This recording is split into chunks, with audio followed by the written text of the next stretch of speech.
Hi, I'm Rachel Gazdick, and this is Formative, the podcast where today's leaders are interviewed by the leaders of tomorrow.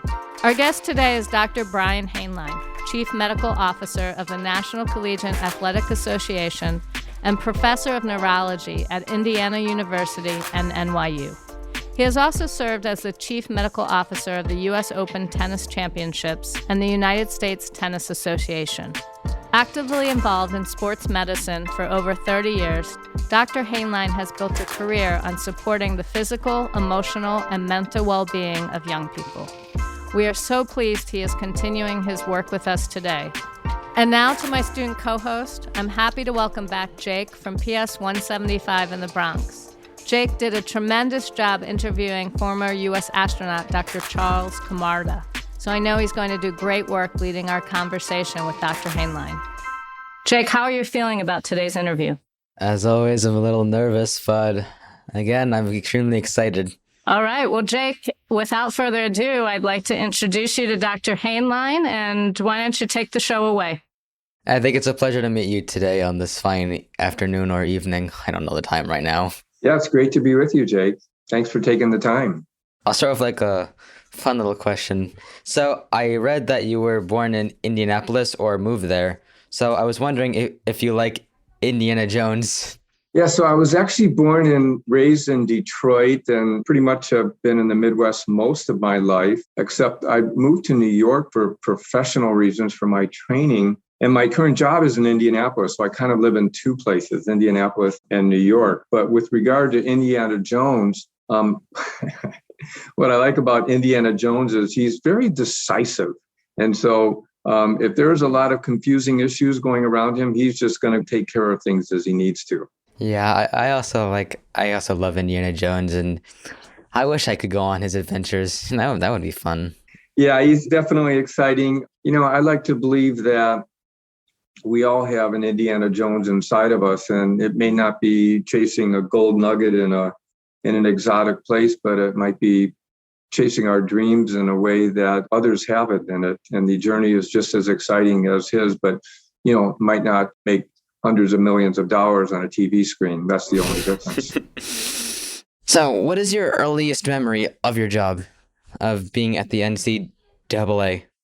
Well, I'm the first chief medical officer for the NCAA. So even though the organization has been around since 1906, they just created this position. And my first memory is arriving here on the job, and there was a desk and a computer and nothing else. I remember I just went through my metaphorical Rolodex and started calling people and saying, hey, how can we collaborate together? And so in some ways, it filled me with anxiety because I said, I really have to do this right. Wow. I would never imagine having to go up to your job as a chief medical officer, but then all of a sudden you're just empty. Everything's empty. And it's just, you have to create everything. All you have is a computer and whatever. And wow, you really turned it around. Well, I wouldn't say it was me who turned it around. I would say it was really a collaborative effort. And so when I made all those phone calls, it literally was not just to all my colleagues, but I cold called a lot of organizations like the leadership from the American Medical Society for Sports Medicine or the leadership from the National Athletic Trainers Association. In my former jobs, I really didn't have contact with these individuals. And I said, hey, can we just strategize on a way where we all collaborate together and we figure out what's best for college sports and really thinking about college sports as a public health matter. And so it was a huge amount of outreach. And ultimately, I would say anything that happened was a result of a great collaborative effort. So I know that you obviously have 3 jobs, like 2 teaching jobs and job at the NCAA. And when I was thinking of having a dream job, I actually wanted 3 jobs as well. I wanted to be game developing and a voice actor and an author. So as someone who also wants 3 jobs, I would like to ask a fellow 3 job person, how do you manage 3 jobs? So the one job is being chief medical officer of the NCAA. But my academic appointments with, so I have one with Indiana University School of Medicine and then with NYU Grossman School of Medicine. So I'm a clinical professor of neurology in both of those institutions. But those are academic and what we call voluntary appointments. So I'm actually not working for Indiana University or NYU as a paid staff member, but I do teach a course at NYU once a month. But I'm doing that as a volunteer. And then I also teach at Indiana University. But within that, within the NCAA, I have written a number of what we call academic publications. And I've also written 3 books since I started this position. And so within that, all of the publications, I cite that I'm part of NYU and Indiana University because that helps those institutions say, well, here's one of our faculty members, and they publish these papers or these books. So I think it's fair to say that I have 2 academic appointments, but 1 full-time job. So I wonder, do you ever get to see your family? How many times a day or how many times a week, how many times a month do you see your family? Well, I learned long ago that I used to think a lot about time management, but I no longer do. There's this concept called energy management. So how do you manage your energy? So that's your physical energy, your emotional energy, your mental, and your spiritual. Being with family is a critical part of that. So pre-pandemic, I was traveling a lot to be with the member schools and the mini conferences, but I made it a point that every Thursday evening I was home for dinner. And then I would work from home Friday, Saturday. I wouldn't try not to work on Saturday. And then I would fly back to Indianapolis for my next destination Sunday night. And with that, we just always made it a point that it would be real family time. After the pandemic started, I was working from home, our home in New York, virtually, I'd say 100% of the time, really. And so I was always with family insofar as we could be with family, because even our son in Queens, if we were to see each other, we had to follow all the COVID protocols. Our youngest daughter was living with us because Brooklyn was essentially shut down. So actually, post-pandemic, I saw my family even a lot more than normal. And now we're starting to go back into this. I'm traveling. I'm in Indianapolis right now. But I think I'm going to be traveling a lot less because I really value the family time. It's just sort of an essential part of who I am. So, since you did tennis and are now doing basketball, I was wondering if you have a favorite sports team. Well, I even though I'm involved in sports a lot, I don't watch a lot of professional sports teams, but I'm going to really date myself and go way, way back. And my favorite team was the Detroit Tigers because, they did win the World Series in 1968, the year after Detroit was in really a deadly and devastating riot. And I got to go to the World Series, my only World Series that I ever attended. And so that team to me symbolizes hope and rejuvenation, and that's always stayed with me. So they're my sentimental favorite. Wow, that was actually really inspirational about how a sports team was able to pull its own state, city, whatever out of its own trenches. Wow, that's big. I remember the last time I played sports, I was 3 years old playing t-ball, and even then I wasn't even playing it. I'd put my helmet on backwards and say, "Who turned out the lights?" Or just play with the sand. I wasn't even playing, I was just there. Look, the NCAA is filled with people who didn't necessarily play high school or college sports, but they really love sports and view sport as a good for society. I'll always treasure the words of the late Nelson Mandela, and he viewed sport as an equal opportunity. He said, it doesn't matter what religion you are, what color you are, what socioeconomic background you come from. When you're on the sport field, everyone should be equal. And he even said that you can judge a country by how it treats sport. So, you don't have to be a player of sport or a gifted athlete to really be interested in sport as a public health and even as a national good. So I got to say that sports really can shape a country or a state or a city or anything, really. Well, it can. You can look even at the Olympics, and unfortunately, there's another doping scandal, and some countries have defined themselves by systematic cheating in sport. And, other countries like Norway, which how can they win more Olympic gold medals than anyone else? It's because for them, they truly have an equal access to sport for everyone in their country. And they have a development model that says, look, if you're on this pathway and you happen to really love sport and you have certain gifts, we're going to help you develop them. And you can compare that to, say, maybe even in our country, the United States, it's not so equal opportunity. And there are a number of schools that don't have sports in them. That's why New York Edge is so critically important, because it offers sports as an after-school opportunity. But, Norway, I think, is a great example. Russia, with its doping scandal, is not such a great example right now. In the United States, with unequal opportunity, I think they could do a lot better. I remember in science, I think in 7th grade, there was a whole thing about blood doping, how people will put their life on the line just to be better at sports. But even then, it's just flat out cheating.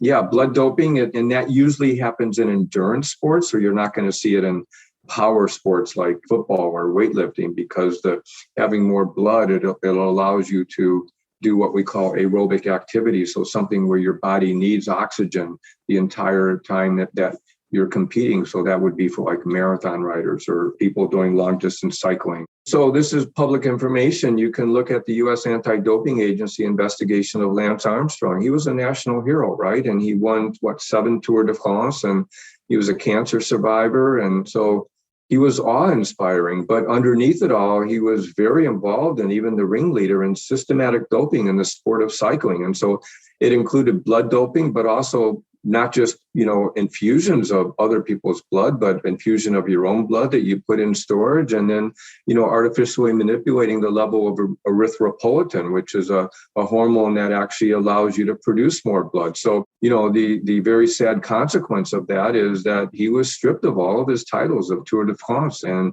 no longer is that national hero. So, yeah, there's blood doping and a lot of other drugs that one can take that can really taint the integrity of sport.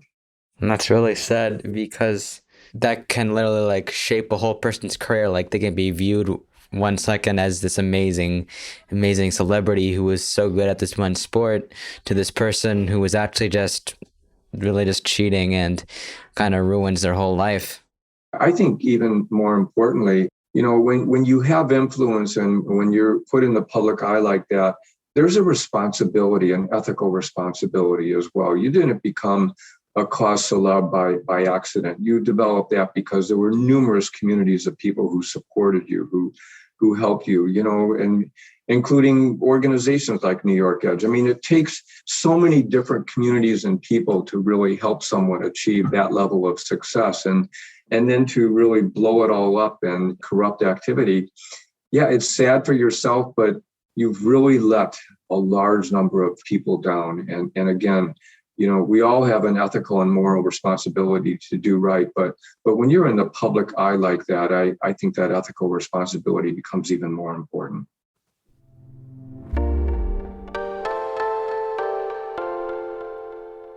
I was wondering if you could tell us a little bit about traumatic brain injury, because I remember my dad always tells stories about how when he played football in high school or college, I think it was high school, where he was actually told to grab the ball and run like a missile. So meaning your head will be out like that, and while you're running around, and that's how he got so many concussions. And I learned, well, I didn't really learn, but I kind of got more info that your brain was literally bashing against your own skull, and that definitely shouldn't be happening. So I was wondering if you could tell us about traumatic brain injury. Yeah, well, I definitely agree that shouldn't be happening. And what you described is something that we call spearing, which is outlawed in football, and for good reasons. And so when you're loading up your head like a human missile, the helmet doesn't protect you. It, can protect you from severe catastrophic brain hemorrhage, but doesn't protect you from concussion in any meaningful way. And especially when you line up, in a linear force like that, you're really risking not only your brain, but your spinal cord. That's a very high risk activity to cause severe spinal cord injury and subsequent paralysis. But, traumatic brain injury, it's defined very generally in 3 categories: mild, moderate, and severe. So severe would be like someone's in a coma, they have a brain hemorrhage, or there's been much destruction to the brain. And mild is sometimes used synonymously with concussion. although they aren't exactly the same. And our work at the NCAA, when I first came on board, I met my counterpart at the Department of Defense, who was overseeing all of the research for the Department of Defense on concussion and other forms of traumatic brain injury. And we realized in the military in Iraq and Afghanistan alone that there were over 350,000 traumatic brain injuries that occurred just from those two wars. And the majority of them were concussion. And when you look at it further, the majority of the concussions were not from blast injuries and bombs. They were actually from, traumatic encounters, very similar to what happens in a lot of sports, not just American football, but wrestling and even baseball, basketball. So any contact sport, there's a risk of concussion. So what we did early on is we collaborated with the Department of Defense and agreed that we really don't know much about traumatic brain injury. In fact, we know very little about it. The press was saying all sorts of things that were really incorrect. So we are now 8 years into a study. It's the largest concussion study ever done in history, where we've looked at over 55,000 athletes and cadets, and we're expanding that study over the next 20 years. So it'll be the first definitive study to really understand traumatic brain injury in sport and in the military. And even now, as a result, we've made several modifications to policies and education as we're learning more and more about this. So, and for right now, we have not concluded that any one sport that's at least an NCAA sport should be banned, because there are safeguards and policies and ways to play a sport properly. And USA Football, which is the youth national governing body, they have put together an American development model. They call it the football development model, which says all your activities in sports should be developmentally appropriate. So that might mean, if you're playing football at age 8, maybe you shouldn't have a helmet on, because you shouldn't need to have a helmet. And you should learn to use your body properly. And then, when do you introduce a helmet? And you should never be leading with your head. So there are ways to really look at every sport and do what's called developmentally appropriate activities. And that's really the safest way we know how to play sport. Yeah, like as a young kid at 8 years old, you really should be worrying about a brain injury, because you're still young. There's nothing really bad is going to happen to you. But if you're a football player, now when you're in your 30s, 40s, that's when your body starts to become a little weaker and definitely won't be able to protect you from those very serious brain injuries. Yeah, so that it's a very, very important question. And you may be referring to this entity called chronic traumatic encephalopathy, which is a neurodegenerative disease. And we're really now just starting to untangle a lot of what that means, because on the one hand, there have been several football players who have been described with this condition. On the other hand, there are now numerous people who have never played football, have never had any traumatic brain injury in their life, who have the same condition. So what do we do with that information? And one of the things that we're doing in our study is we're looking at a lot of other issues that can lead to brain degeneration. So, for example, drug use or alcohol use, or developing diabetes, obesity, hypertension. Those are probably the strongest risk factors, other than genetics, for developing some sort of brain degeneration. And a paper was just published. It's what's called a systematic review of the literature. So they looked at all of the world literature, and they found that football players who were in their 5th and 6th decades of life, compared to the general population, were healthier. So we need to understand this better. And it doesn't mean we have to wait 30 years for that, because even right now, there should be every attempt to avoid head trauma in football, because it really has no place. If it happens accidentally, just like it can happen accidentally in wrestling, in ice hockey, in riding a bike, well, you want to always differentiate those two. But we have to be clear that the methodology that leads to certain conclusions is actually the correct methodology. You mentioned literature being published, so I was wondering if you could tell us about the books and scientific journals that you've published yourself. So I've published or been an editor of 9 books. I think the one I'm most proud of, it was my 8th book. It's called Sports Neurology. And it's part of this series of academic neurological texts called, the Handbook of Clinical Neurology. And I co-edited it with Robert Stern. And he's the co-director of Boston University's Chronic Traumatic Encephalopathy Center. So we decided to take a very, very deep dive into all aspects of neurology and sports. So not just head trauma, that's neurology, but spinal cord damage or peripheral nerve damage or muscle damage or mental health aspects. Or what if someone has a neurological condition like epilepsy? Can they play sport? I think another book I am really proud of. It's the first book I co-authored, and it was in 1989. It was called Drugs and the Athlete. And that was before there was a World Anti-Doping Agency, and there were a lot of questions about drug use in sports. So it became a pretty important academic book and actually led in many ways to much of what the World Anti-Doping Agency is today. So yeah, it's fun. Writing is fun, and there's nothing quite like after you've been just spending countless hours writing, editing, rewriting, re-editing, and so on and so forth. And then you finally hold the book in your hand, and it's just it's like just a magical moment where it all seems worthwhile.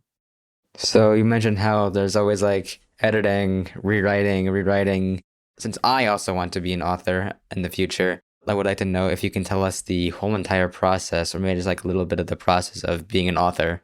I'll cite not someone who's my favorite author because he writes like really scary books. His name is Stephen King. And he's a prolific writer. Whether you like his genre or not, he's a prolific writer, and many people consider him to be a brilliant writer.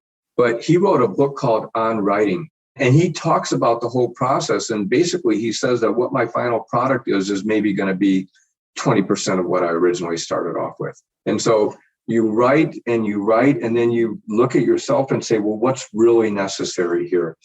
For me, it depends on my mood, because sometimes my writing, I actually am walking around the house or walking around a park and dictating. And these are all my thoughts. And other times I'm alone and I just start handwriting on a piece of paper. And other times I'm in this like really, this mindset where I feel like everything can just come out of me, and I'll just go directly to my keyboard and I'll type everything out. So a lot of it is the mood process, and a lot of it is, okay, I'm going to just put together a stream of consciousness, bunch of thoughts right now, and I'll come back to it and see what makes sense. And other times it's being very rigid and saying, okay, here's the outline and I have to follow it. So, I don't think there's one right or wrong way. You just have to kind of decide, I'm just going to give it a try and I'm just going to write. And then you'll find your way, or like me, you'll find multiple ways depending on the mood. I tried reading Stephen King's It since I watched the movie, but I was like, I don't feel like reading over 1,000 pages. That's too much work. So since it's like the last question before our wrap-up question, what is your experience with working with professional athletes? Since I know that you were with like tennis, I was wondering if you ever worked with like Serena Williams or someone like that.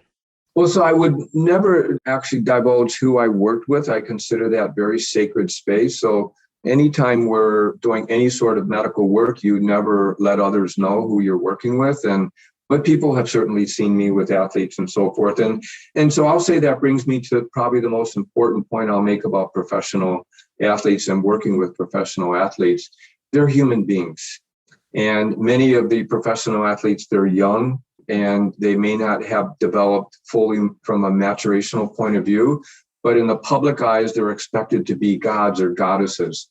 And you realize when you're working with them, they have the same needs, they have the same emotions, they have the same doubts, they have the same trouble with relationships as everyone else.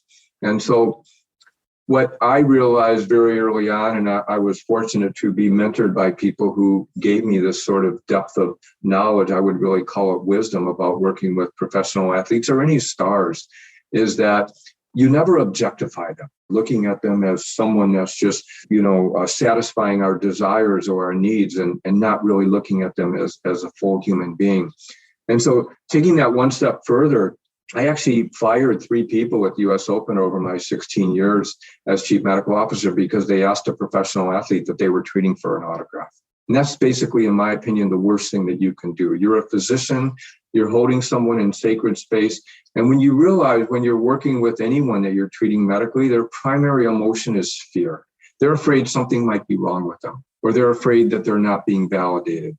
And then when all of a sudden you ask for an autograph, you're objectifying them as someone that's serving your purpose, and you're not there to work with them. So you realize these are individuals who are incredibly gifted in one sphere of their being. So they're gifted in athletics, just like you could work with a gifted writer or a gifted comedian or a gifted actor. But ultimately, they're human beings. You're always responsible to the health and well-being of the person you're with, but here you're responsible for protecting them from a public who may want something else out of them that might not be in their best interest. When people think of athletes, they usually think of them as like a huge trophy, but really it's that they didn't get all the way up there through magic or something. They just got through there with hard work, and they're not like this big trophy that people think they are. Yeah, no, I agree with that. So, Dr. Hainline, knowing what you know now, what advice would you give your 13-year-old self?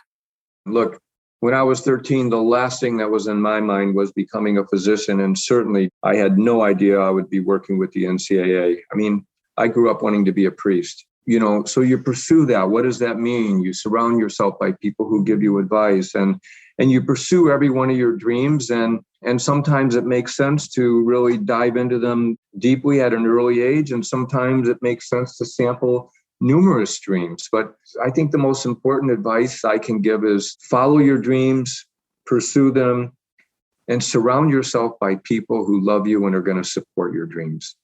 You brought up like wanting to be a priest, and that really surprised me. Like I didn't expect someone who is the chief medical officer of the NCAA to one day, like as a kid, wanting to be a priest.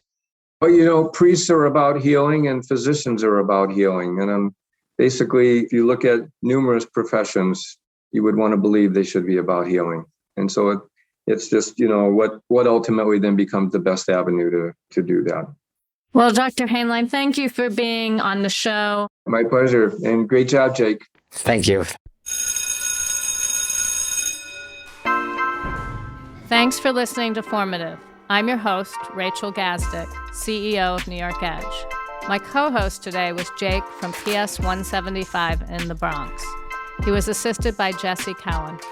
Our guest today was Dr. Brian Hainline, Chief Medical Officer of the NCAA. Our production partner for this series is Citizen Race Car. The show is produced and story edited by Charlotte Moore Lambert. Post-production and original music by Garrett Tiedemann. Production manager Gabriella Montequin, and executive producer David Hoffman. Thanks to the whole team here at New York Edge for making this series possible. Never miss an episode of Formative by subscribing to the series at newyorkedge.org/formative or wherever you get your podcasts.